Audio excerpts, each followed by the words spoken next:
Okay.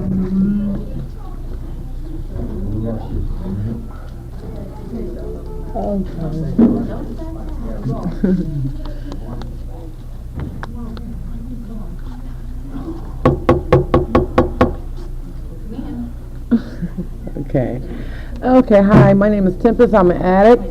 Hi, family. Okay, welcome to the We Grow with Love. I read through this. Oh, this machine is on.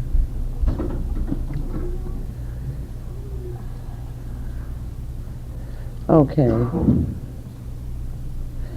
Okay, reading the 11th tradition. Our public relation policy is based on attraction rather than promotion. We need always maintain personal anonymity at a level of press, radio, and film. If anyone here represents a media agency, please contact Jeff R. The members of the North Central Indiana area of Narcotics Anonymous welcome you to our 4th annual We Grow with Love convention. We would like to thank you for joining with us in this celebration of recovery. We are deeply grateful to Narcotics Anonymous and find great joy in being able to express our gratitude here with you and our family.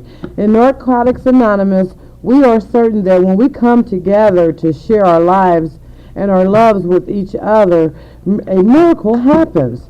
Our recovery takes hard work, courage, and commitment. Those are the things that carry us through as we seek the spiritual growth that comes from working the 12 steps. Never alone, we do this together and for each other, knowing that we need each other because more than anything else, we grow with love. The preface to the basic text begins, the full fruit of a labor of love lies in the harvest, and that always come in its right season. For us, our season has come. I've asked a friend to read just for today. My name is April and I'm an addict. May 24th. Hey, April. Family, risking vulnerability, basic text, page 81. As we grow, we learn to overcome the tendency to run and hide from ourselves and our feelings. Rather than risk vulnerability, many of us have developed habits that keep others at a safe distance. These patterns of emotional isolation can give us the feeling we are hopelessly locked behind our mask. We used to take risks with our lives. Now we can take risks with our feelings. Through sharing with other addicts, we learn that we are not unique. We do not make ourselves unduly vulnerable simply by letting others know who we are, for we are in good company. And by the 12 steps of the MA program, we grow and change. We no longer want or need to hide our emerging selves. We are offered the opportunity to shed the emotional camouflage we develop to survive our active addiction. By opening ourselves to others, we risk becoming vulnerable, but that risk is well worth the reward. With the help of our sponsor and other recovering addicts, we learn how to express our feelings honestly and openly. In turn, we become nourished and encouraged by the unconditional love of our companions. As we practice spiritual principles, we find strength and freedom, both in ourselves and in those around us. We are set free to be ourselves and to enjoy the company of our fellow addicts. Just for today, I will openly and honestly share with another recovering addict. I will risk becoming vulnerable and celebrate myself and my friendship with other NA members. I will grow. Thanks, April. Okay. I need to remind everyone that you are being taped. If you do not wish to be taped, please let me know so that we can turn the machine off. Okay, and I'd like to introduce the first speaker, Mr. Robert C.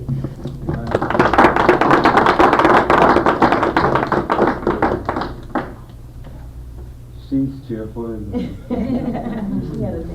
I'm Robert. I'm a grateful recovering addict. Hey, Robert. What is a healthy relationship? I don't know. No. When I think of what is a healthy relationship, it used to be when I first came to the program of Narcotics Anonymous, the first thing I thought of is a relationship with my significant other. But after I've been around the program, I know I need a healthy relationship in a lot of areas. That's as far as the God of my understanding, my significant other, which is my wife, other Narcotics Anonymous members, and just members in society, period.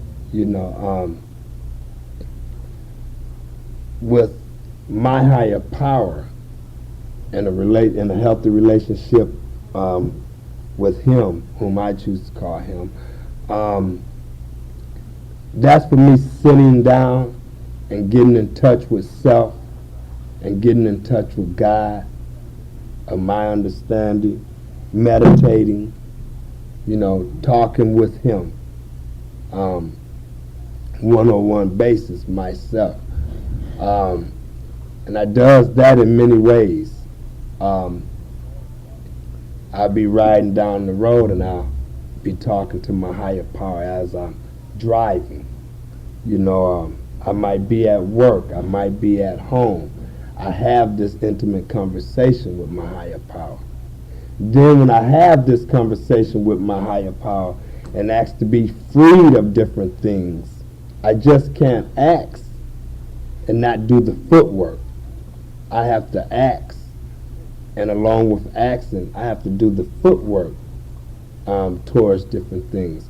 If I ask my higher power to help me with how I deal with my wife, if I ask for guidance, I have to do the footwork. After I ask, I have to do the footwork for that, as far as dealing with it myself. As far as my NA family, a healthy relationship to me used to be a newer member who comes in to the doors and go back out and come back in and go back out. I used to get so pissed.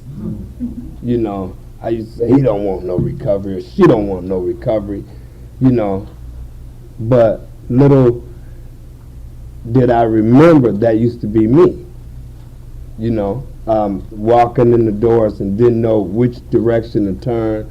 And I was a person that was coming to meetings, leaving the meeting, going and getting high. Coming back in, going to get high. And then with people, Narcotics Anonymous brothers and sisters, you told me to keep coming back. And as you told me to keep coming back, and I would talk with different ones, having a relationship with different ones, and then I learned that it's okay that out of time and out of talking and out of listening, that one day it would be possible that I would stay and not use in between.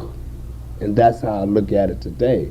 One of the things that me and my wife always used to talk about and laugh about is when we first came around, we didn't want to deal with nobody.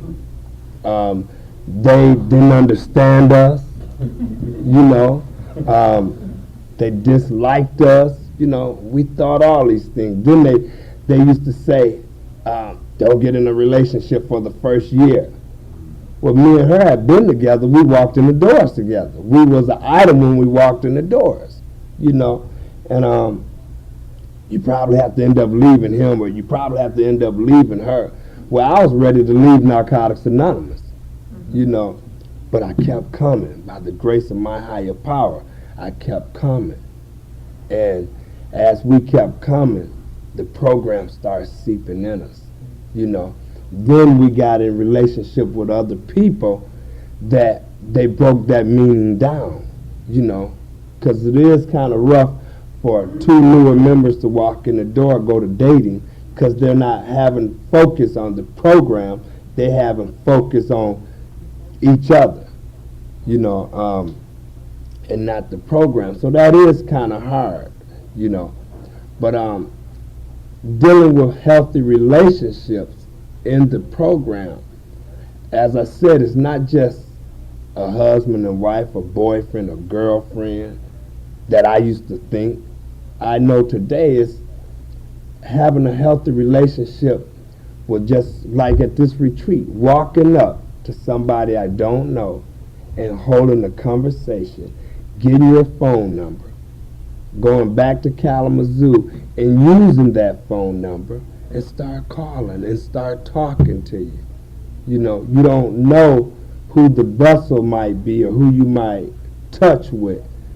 And that relationship that you form here can become a healthy relationship. A healthy relationship to me is talking with anyone, can be anyone that will help guide me, or I can talk to about a problem and they will lend that listening ear, you know, and conversate with me and allow me to conversate with them. That's a healthy relationship to me, you know, and I try to keep in touch with different recovering addicts. This is an awesome program. I didn't know what a relationship was when I came to this program. I didn't have a relationship with self. I didn't have a relationship with God. I didn't have a relationship with my wife because I was tore out the frame. If I didn't have a relationship with self, how can I have a relationship with somebody else? You know, but out of being in the program and getting in touch with self, having a healthy relationship with self, I'm able now to have a relationship with others. You know, like this retreat, you know, it's awesome because we walk around here, we stop and we talk to each other and we hold conversations with each other and we pick each other's brains, you know, and that's awesome because the average person that I see walking around this retreat is smiling, at peace. You know, I heard another speaker say, who would say 4 or 5 years ago that he would be in Milford, Indiana. Never heard of a Milford, Indiana, and out here in the woods. I couldn't dream of coming from Kalamazoo, coming to a Milford, Indiana, you know. But since I have been here and been talking with different people, I'm forming relationships, what I feel is healthy relationships.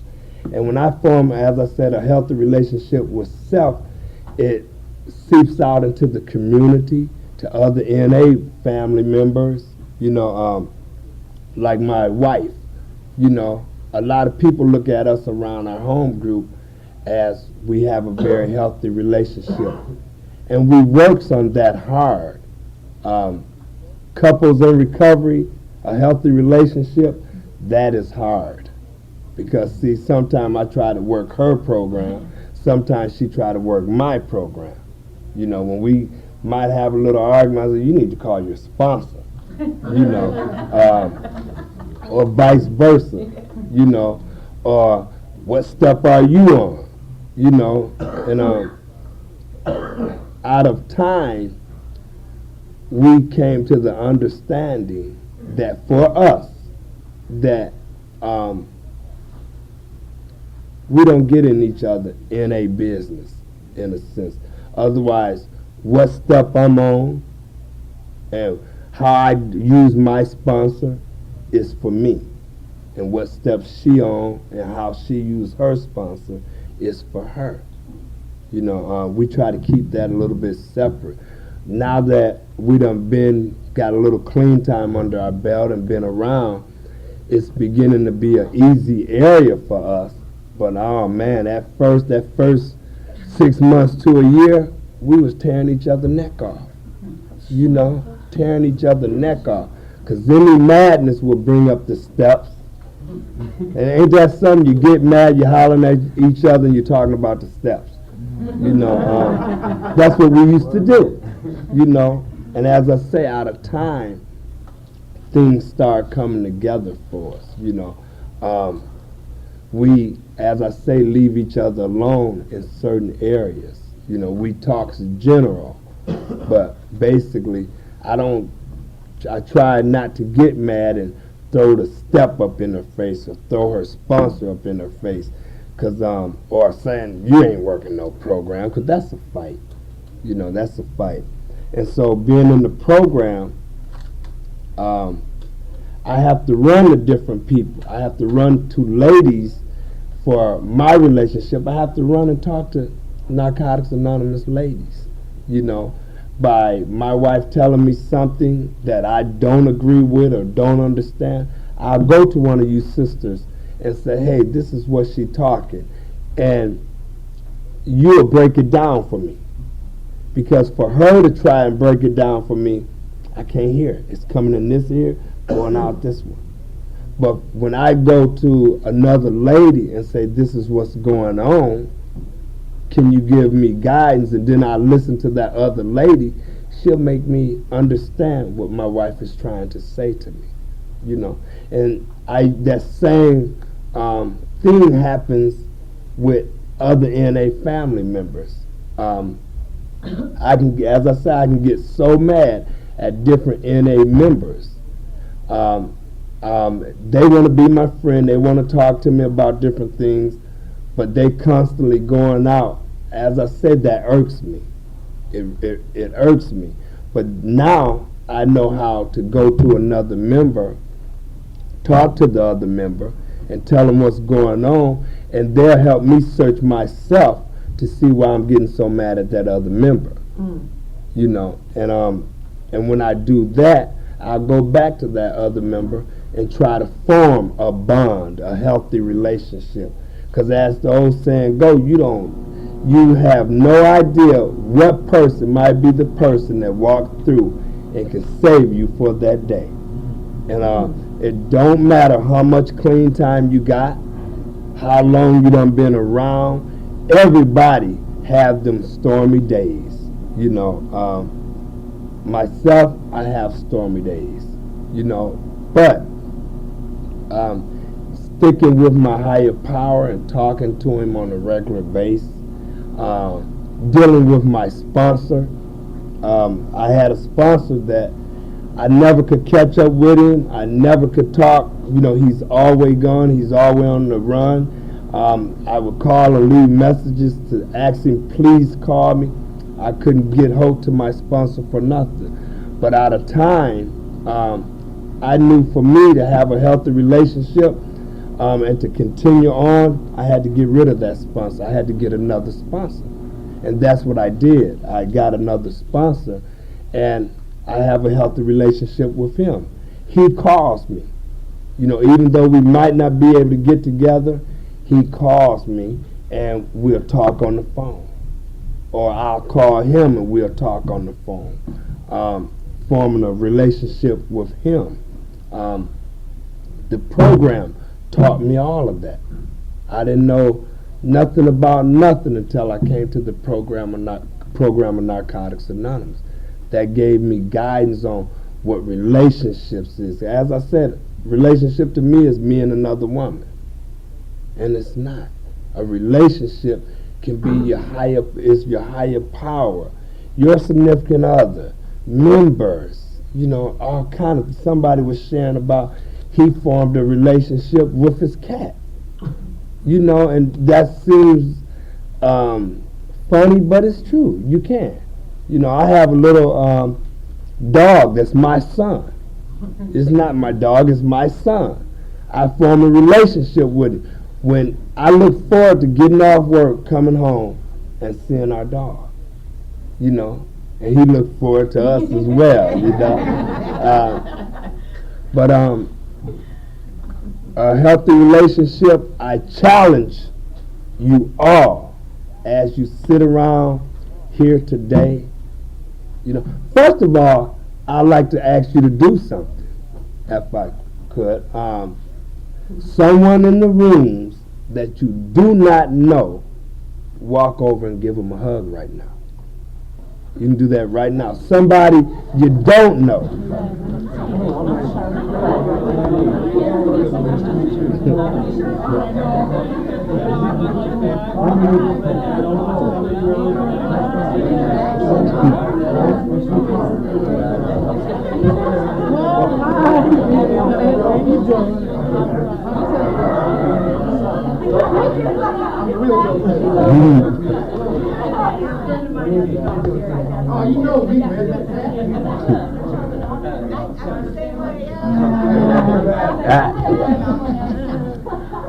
The reason I asked you to do that is because It's real easy to walk over to somebody and hug that you know. But you hesitate when you walk over to talk to someone you don't know. Another challenge is, from the different ones you hugged, try getting their phone number.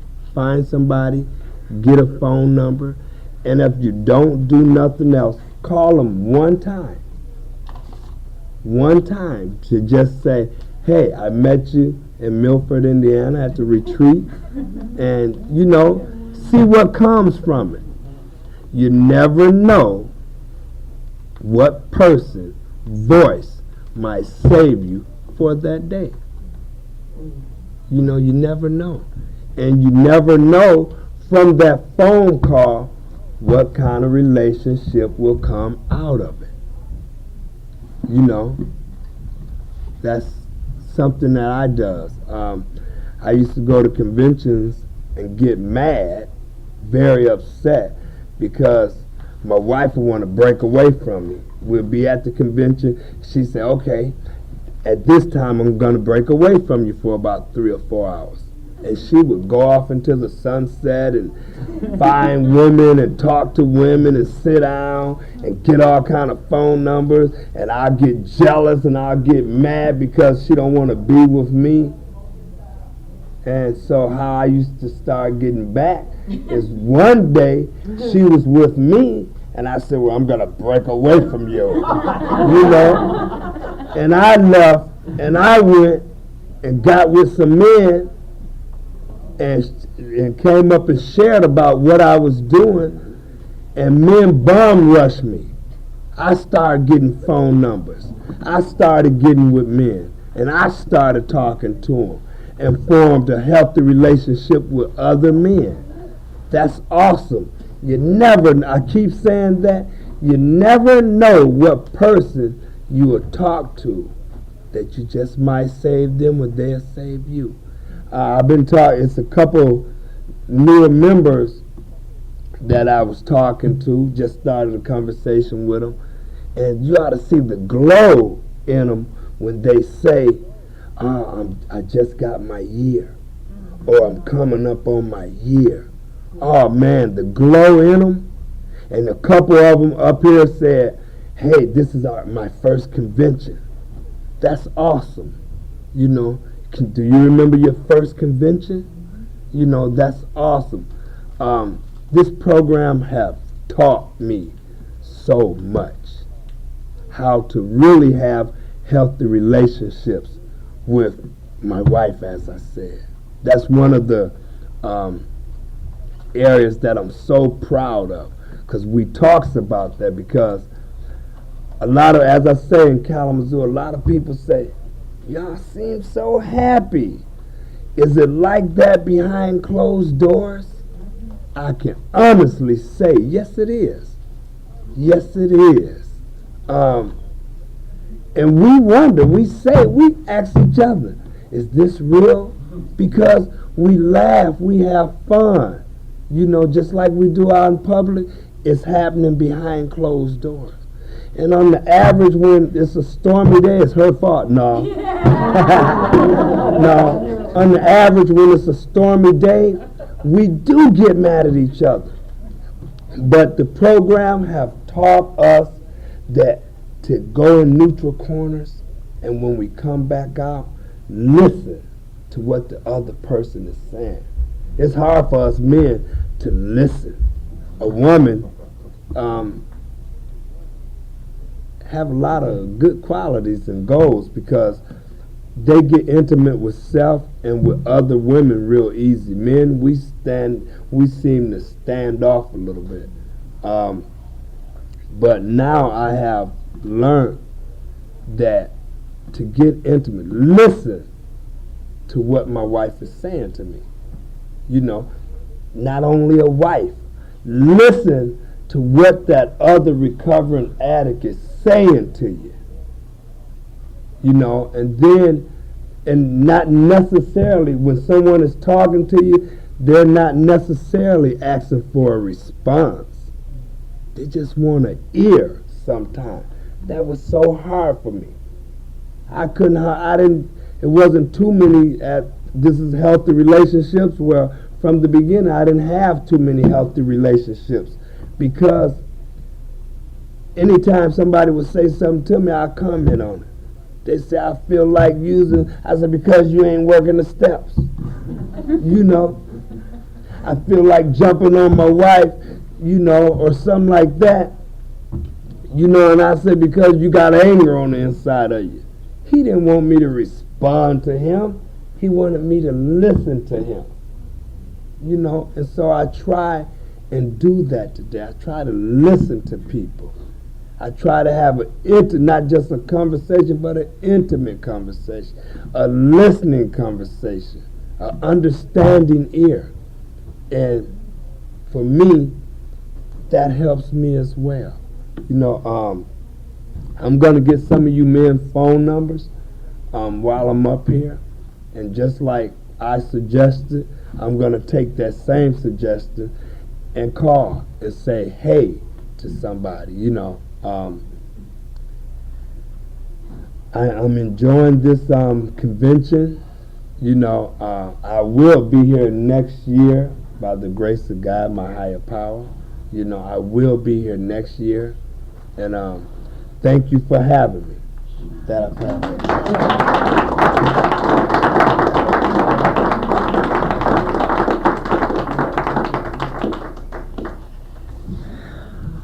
Thank you. You said a lot. Okay, now I'd like to introduce Sharita C.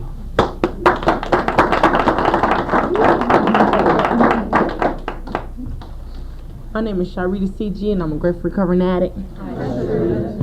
Well, I'd like to start out by taking this time to get the utmost respect and praises to my higher power for waking me up this morning and guiding me through this day and allowing me the privilege and the honor to not only be here, but to be here clean and serene, because it didn't have to be that way. And I'm so grateful that it is, and I always remember that, and I'm always very grateful that my life has been spared another day. What is a healthy relationship? Wow, that's a real interesting subject. And every time a subject for a workshop comes up, I try my best, and I'm going to speak on it. I try my best not to analyze anything or think really hard, even though sometimes that's hard to do, to just not think about it. But I try not to do that because I pray on a regular basis that the God of my understanding just use me as a vessel, and that he let his light shine through me. And so, I have no idea what I'm going to say, but I do feel like I have some hope, strength, and experience with this subject. A healthy relationship, the first thing that will pop in mind for me is the relationship that I have with the God of my understanding. And it is one that I have worked extremely hard on. It's one that I have been quite confused about at times. And it's really sacred to me. And the reason why it's so special and so sacred to me is because whenever the relationship with the God of my understanding is on shaky ground, then everybody else can look out. Just look out. It's just a warpath when I'm not in God's will.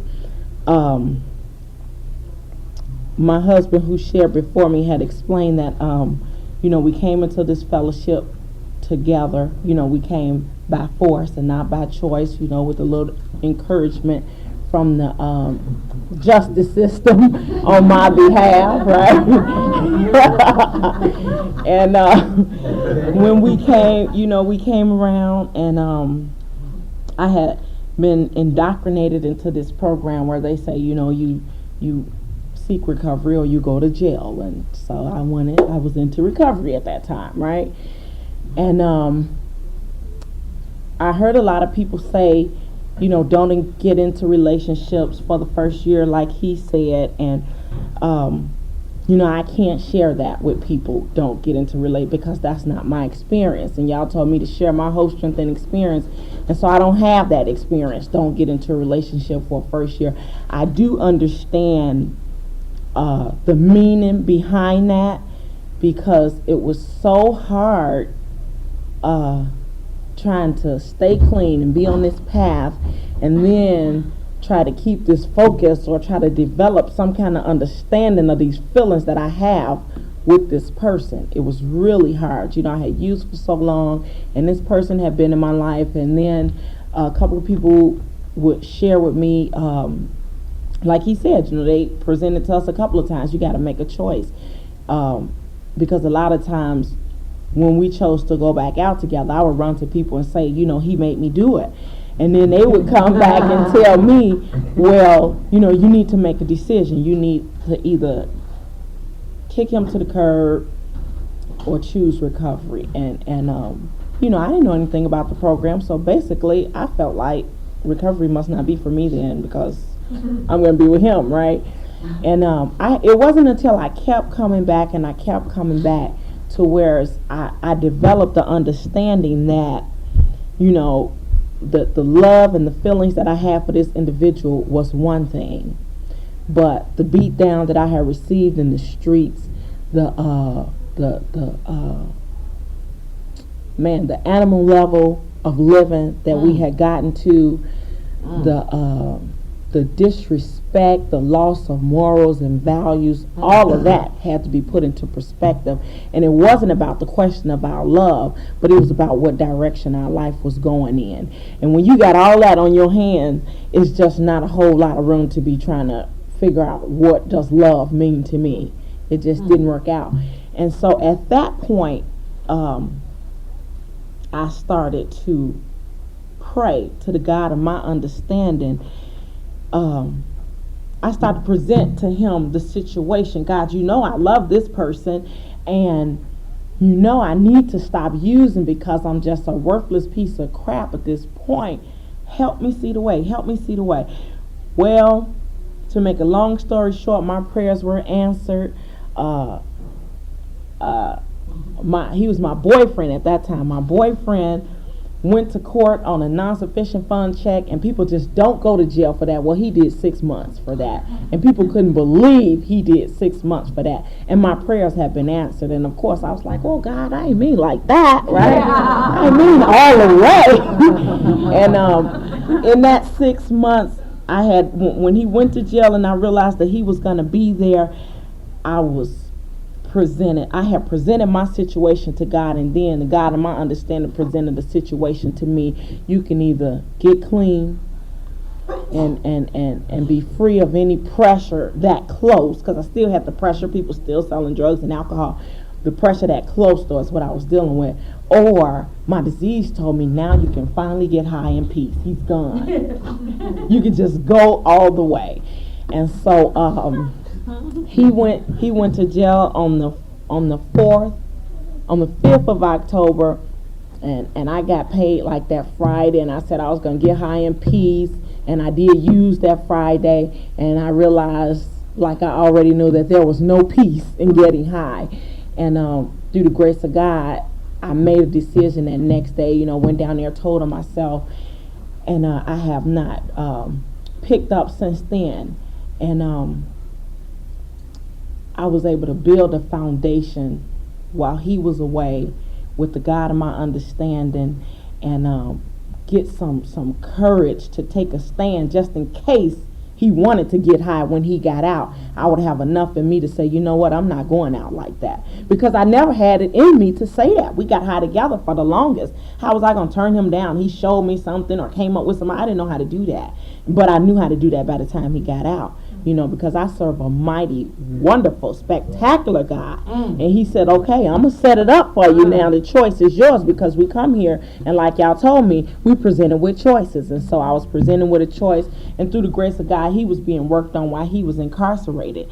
And so as time went on, you know, he became my fiance, and, you know, we doing this thing in recovery, and we have invested a whole lot into to what we have today, which is a healthy relationship. We have shared tears, we have shared pain that felt like blood, bullets, and just the whole 9 yards. And it has well been worth it, you know. And that's not the only relationship that I'm gonna talk about, but that the relationship with my God and with my husband, and then the rest, you know, that's just pretty much how the order goes. And you know, this guy become my fiance, and we're in a fellowship, and things are just going along so wonderful. And then about 2 years clean, I think I had 2 years clean, I started dealing with the wreckage of my past. I met my boyfriend at that time in Georgia. We moved to Kalamazoo because we weren't going to get high anymore. So we moved to Kalamazoo and started getting high again. But we got clean in Kalamazoo. And that's where we started dealing with the wreckage of our past as we got into the program. At 2 years clean, I went back to Georgia to deal with the wreckage of my past, and I ended up having to stay. You know, I thought, you know, it says in the book that we're responsible for our disease, but we're not responsible for our recovery. And so, you know, I wanted that to mean when I went back to Georgia, they were not going to lock me up because I'm clean now, you know, I'm sorry. And that didn't mean that. You know, they kept me. I was incarcerated, and clean and incarcerated, I did the most time that I ever did when I was using in the street. And I was like, wow, this is different, right? And during that time, I was in this place. I was in jail, but then I was sent to another place where I was like in a dorm place. And so me and my fiance were living separate lives. He was in Kalamazoo and I was in Georgia.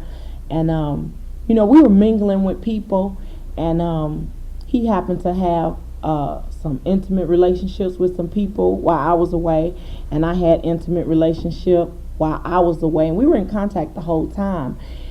And so when I ended up coming back home, it was time to deal with that. You know, there's no way on God's green earth that we could, first of all, be engaged, go on as if it never had happened, or even think that we would have a glimpse of what happiness was if we didn't deal with not what happened, but why it happened. And that was a long, hard struggle, you know. And one of the biggest things that got us through that was getting butt naked. I mean, just raw gut honest about what happened. And I mean, I'm talking about, it got so intense to where we got specific with each other. And it didn't all happen at one time, but as time went on and this pain was going on, it had to be processed. And the way it was processed was a really strange way. I had never experienced anything like it. The only way I knew how to deal was, okay, you cheat on me, I cheat on you, we break up, moving right along. Well, we was dealing with this. And this was like foreign territory. You know, I don't know how to deal with this. I'm not supposed to deal with this. What will other people say about me dealing with this? You know, people are going to be talking, and how could you go on? Well, you know what? We got so deep and so specific. We discussed exactly what went on in those extra affairs that we had. And we discussed what we didn't like about it and what we did like about it, in retrospect to how it could enhance our own relationship. And it was strange, and it was deep, and it was like something that I had never experienced, but it was worth it. As we were going on, it was like, man, this is different. And through that process, we have gained a great amount of respect for each other. You know, we have gained a sense of trust beyond compare. I mean, it's just unspeakable trust. And a lot of that, what I found out, because I'm telling, after that I went through some real intense feelings, insecurity and jealousy, and I can't trust you as far as I can see you. And the thing, what made it so heavy on me, when I came back from Georgia, you know, he wasn't faced with what I had did, but I had to sit in the rooms with the people that he had been involved with, you know. And so now I'm juggling with something else, you know. My recovery is on the line, but then I got to come and face them, and you know, I'm ready to just like stomp somebody in the ground. But the principles and the tradition saying, okay, it's consequences, go to jail, go straight to jail, like you playing Monopoly, you know. And so my recovery was on the line, you know. It was on the line. You know, you make the choices, and I hear people saying it all the time, you know, you saving ass or you saving face. And I had to come in there and I had to save my butt the best way I knew how, and that was by showing up. As uncomfortable as it was about showing up. No matter what people was whispering about, no matter what other people thought, it was about showing up. Because I'm telling y'all, I remember how it was. And no affair, no cheat, none of that is worth me going back down misery lane. It's just not worth it. It's just not worth it. And so I did what I knew how to do best, and that was show up, you know. And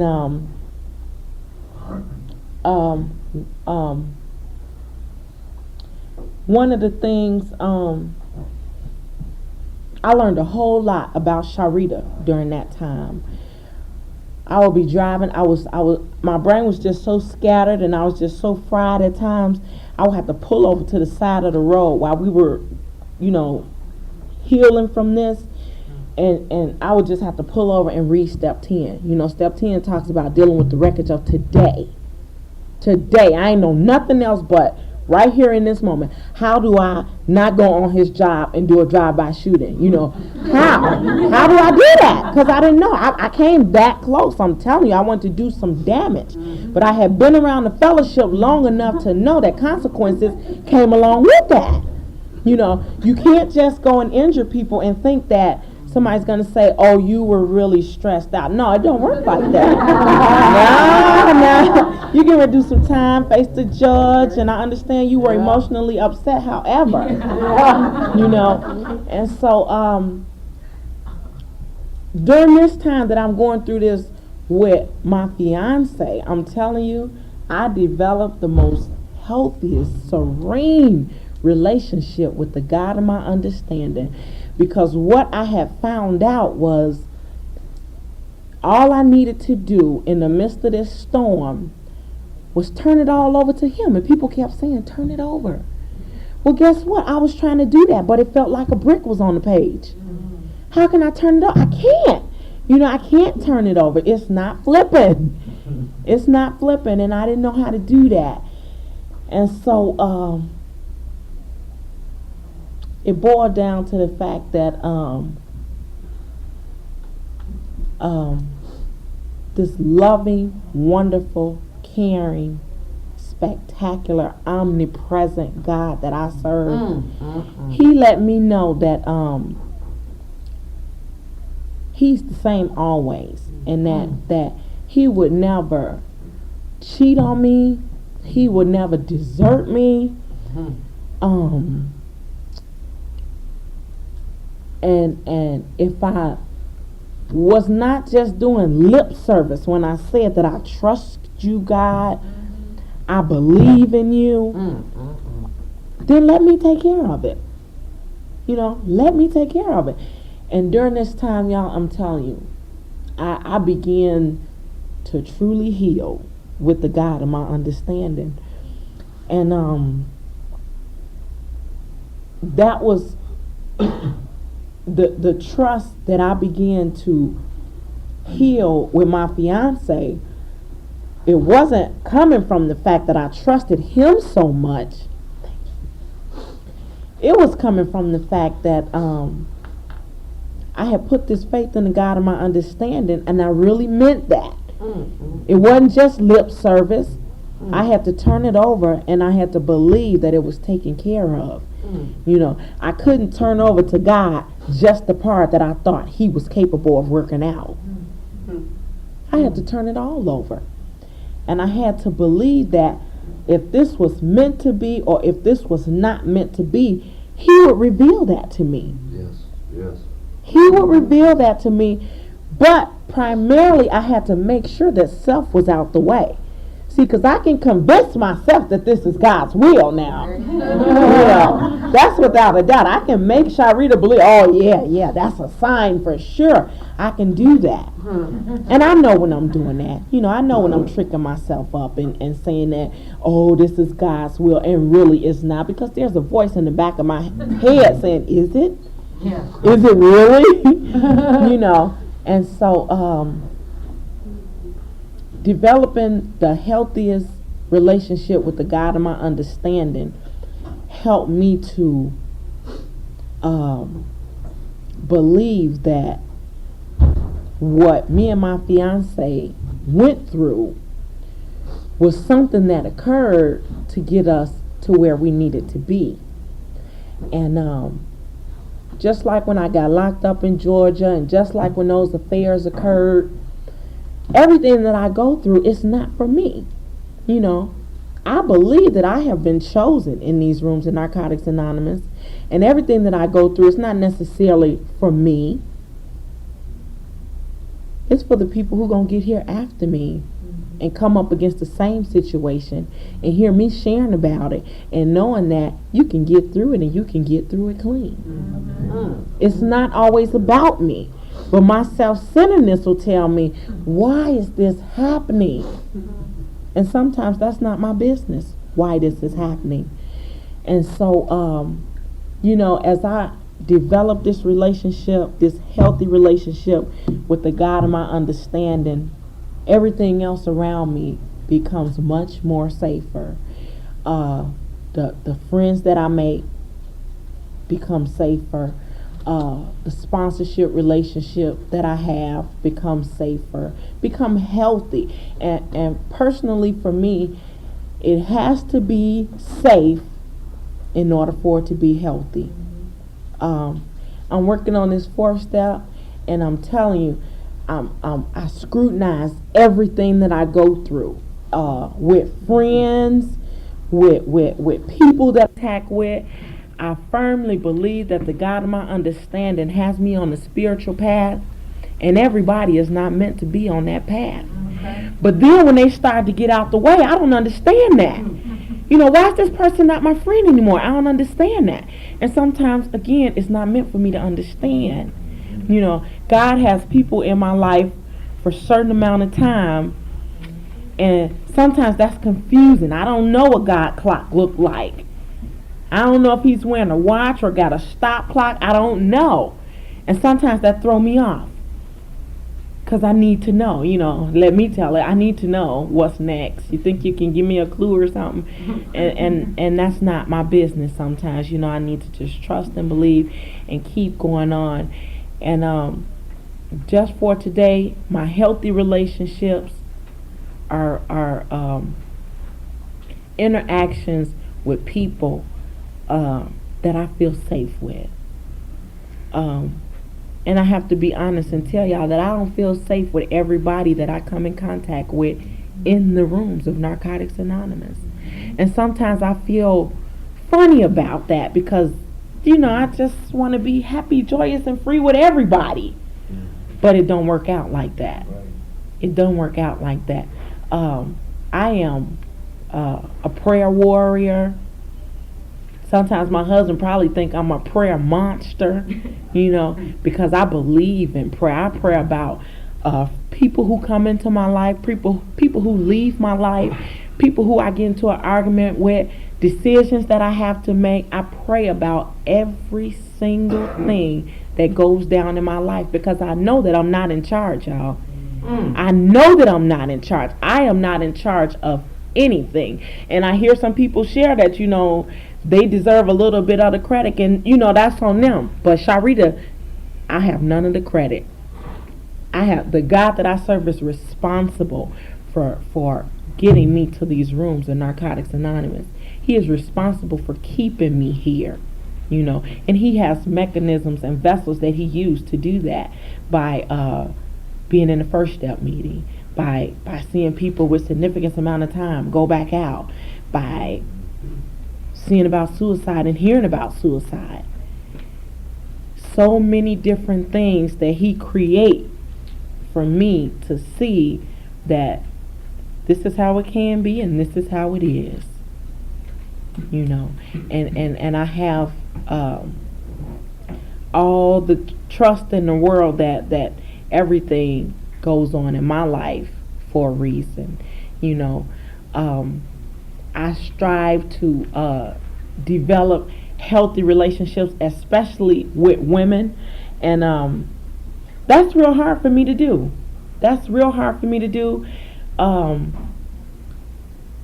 I'll become friends with people, and it's about a spiritual connection with me. And it's like when I meet you right off, I can tell if we're going to be associates or if we're going to be tight, or I can just tell what's going to become of this. And you know, I don't claim to have ESP or any of that, but I know when I'm connecting with somebody. I know when I am connecting with somebody.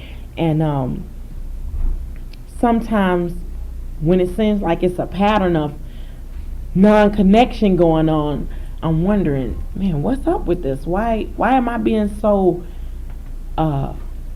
selective and particular about the people in my life? And a lot of times that depends on where I am. And again, I attribute it to the fourth step. You know, I got some trust issues going on. I got some unconditional love issues going on. I need people to be in my life who are going to be there regardless of what I'm going through, you know, whether it's a up or a down or in between. I have a real healthy relationship with my sponsor, you know, and it's one that has grown to this point over the times, but I feel so safe with her.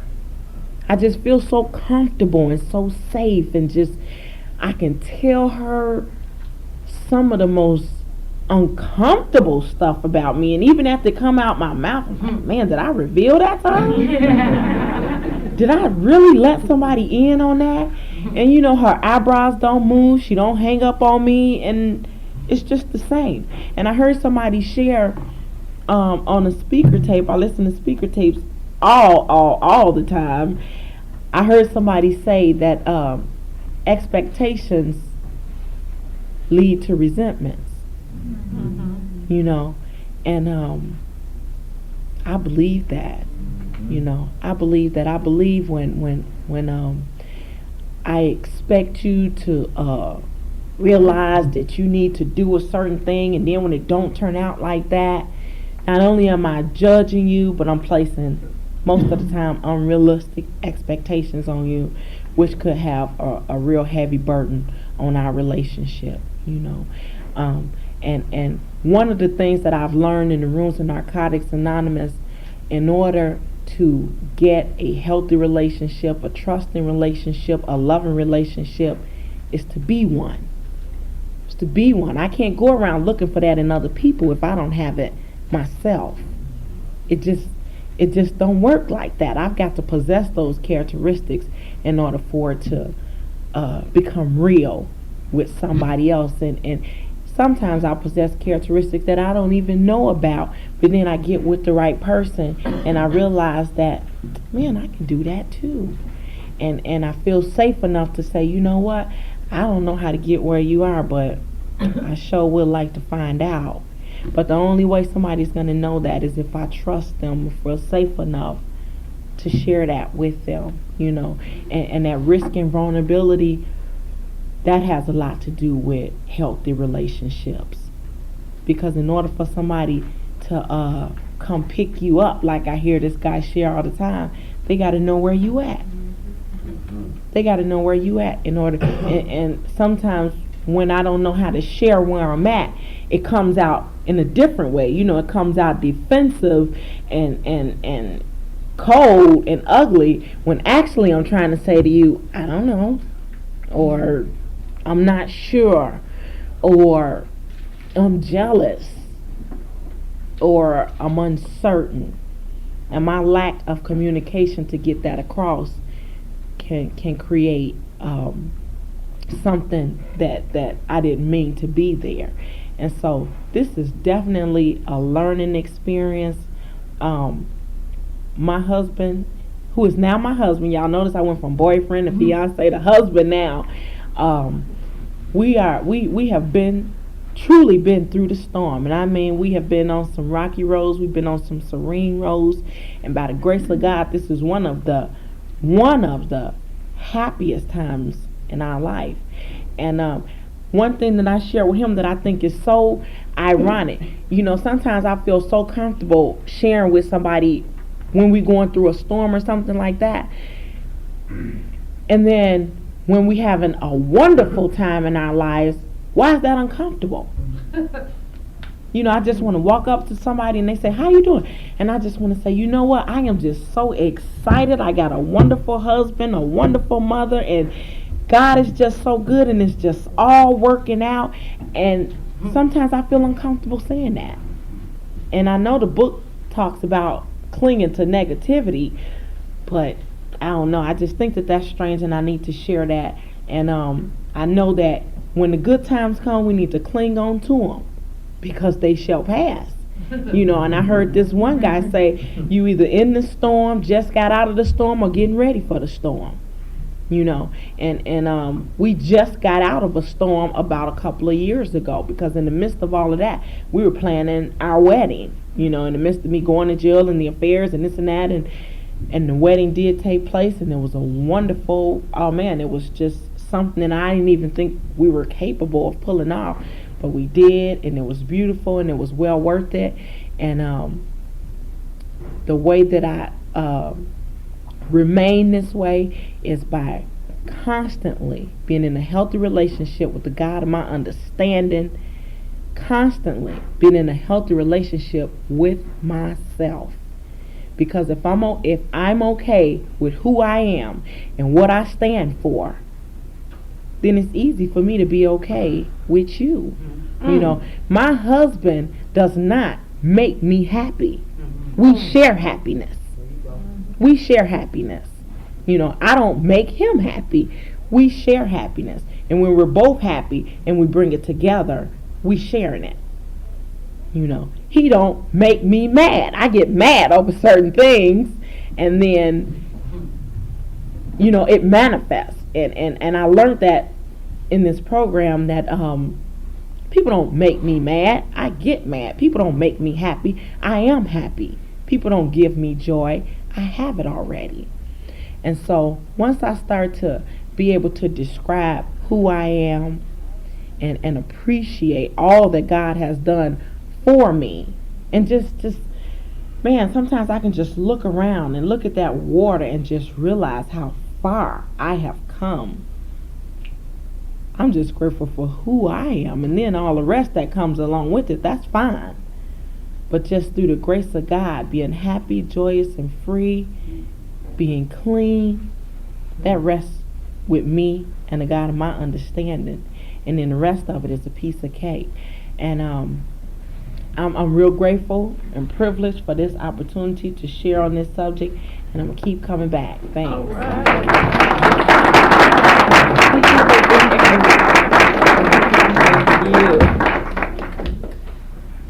We have a few minutes for some comments. Is there anyone like to share? No, I'm not mad at all. Purvis. Hey, Purvis. Purvis. Oh, man, first time I've been up here today. Oh, okay. So give it away, baby.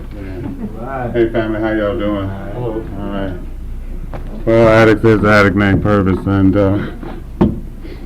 damn, I'm in the spot again. Let me thank those two speakers, and it seemed like it was a 1-2 punch, and I got a lot out of that, And oftentimes I hear people come into the program and they talk about the failure in that relationship, or something that's happening in that relationship, and it's not a wonderful thing, But I'm real grateful that that other side came out, and it's real funny, man, about a bologna, No matter how thin you slice it, it's got two sides. And like you did say, it does pass. It really does pass, but I was looking at this topic and I got confused, because the thing that I saw in is that what is a healthy relationship? And, I think it has to do with interpretation and personalities. I think it has to do with my very own, I would like to speak to that, but that's your own experience, But to me, it seems like a healthy relationship is one without pain, And that's sort of a dream. That's a real far away. Because I know that in everyone's life there is some pain.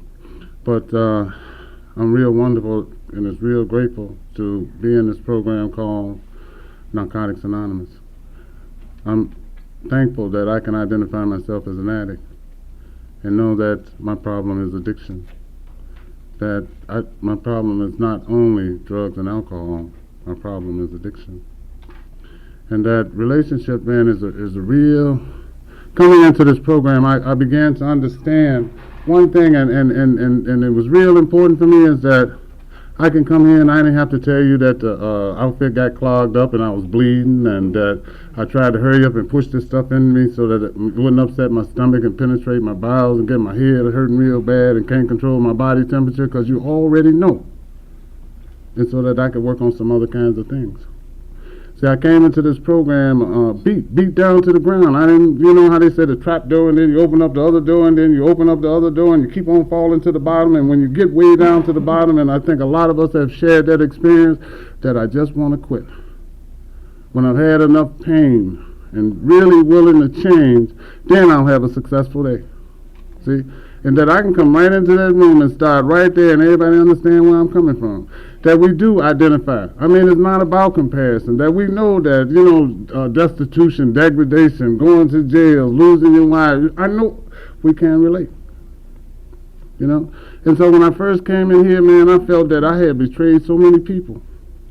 I felt that, man, I had did so many wrong things to so many people, that the only person that could forgive me was God. You did. And I began to understand that God is not going to send me to hell for being human. You did. I mean, I learned some real valuable things about relationship. You know, my understanding of relationship is my ability to relate in a sociably acceptable way. And I'm not going in the pubic region. I mean, relationships began before I was born. I mean, there was something. I didn't come out of poof, pam, here I come, bang. I mean, have you ever looked at TV and saw this little kid laying in the dirt with the belly all swole up and the eyes running with water and flies around him? And I don't know what death looked like, but it affected me. I had a relationship looking through the TV. I mean, there's another relationship with this stud that I know that had 7 boys and 2 girls, and all of them died from heart disease. I got a relationship with them. Then I got a relationship because I, like you, you know, came out of the vaginal canal. You know, and it was I. Remember what it was just I. And then I had some brothers and sisters and things like that. And so that became we. In a real natural process, then I got married just like you did. And it became us. You know, and then it was us against them. Because I don't know where you went when you got hurt. I don't know where you went when things started happening. And that was a relationship. My ability to relate to these individuals, and they know when I'm hurt, that I can't hide this deep, dark secret, that I'm in pain. They can look in my face and know. And it was us against them. Then I started learning the truth coming into the program of Narcotics Anonymous. You know, and I'm talking about the truth. You know, that I'm going to be obsessive and compulsive for the rest of my life. I heard an addict tell me that I'm going to be 3 days dead before I can raise above obsession and compulsion, and I bought into it. You know? And that it's still not acceptable to go in the world and tell you that I was an addict. It's just not acceptable. But I came to believe, man, that if I create this environment conducive to recovery, maybe we can begin to kill this old lie. So that there's no longer exists, so it becomes his story. That's a relationship. See, I have to be able to relate to you effectively, and that you know real shit and bullshit and no shit and my shit. And that's why my interpretation of this thing called my ability to relate to you, so that when I walk out this door, then I got that seed of hope. That when I get on the other side of that door, I don't get caught up in a big, fantastic, ugly-ass lie.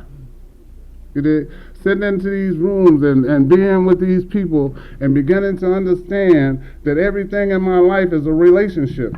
If I get my sick mind out the pubic region.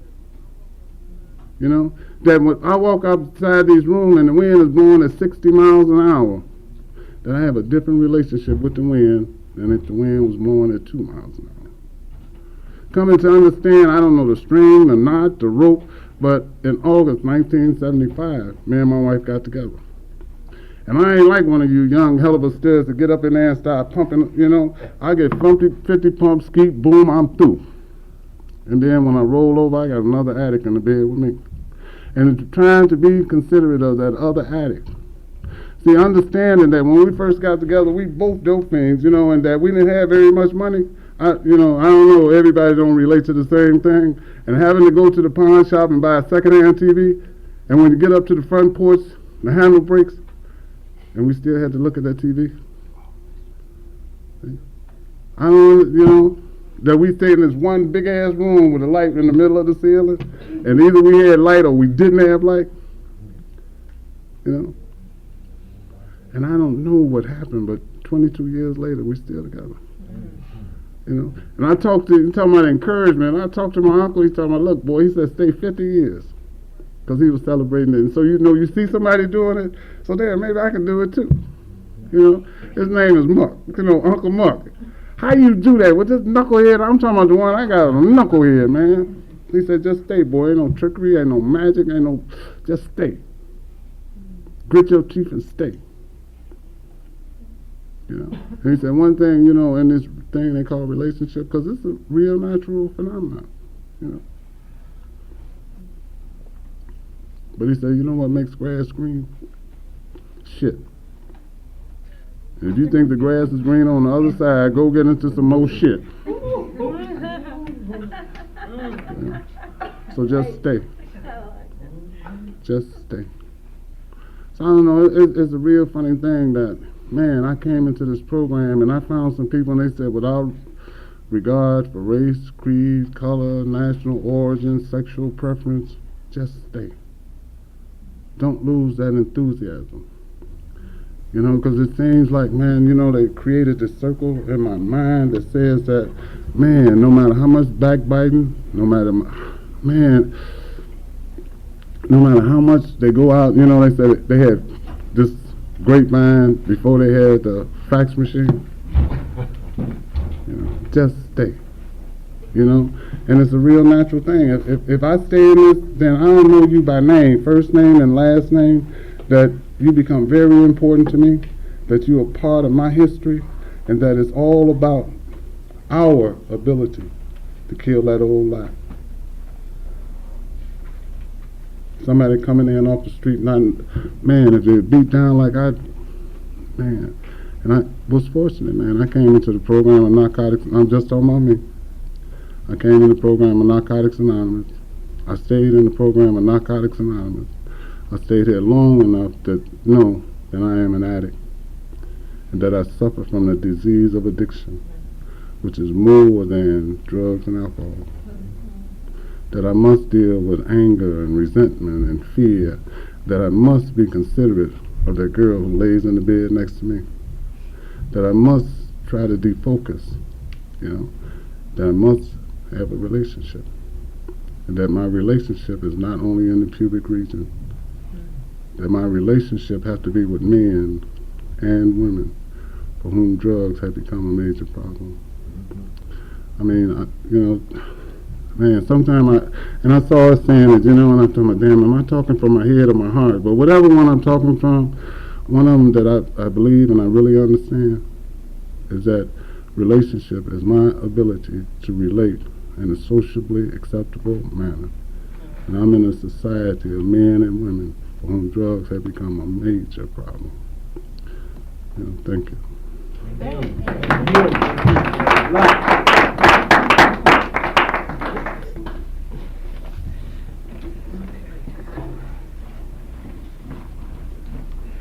Okay, who all would like to join us in the hug circle? All right. All right.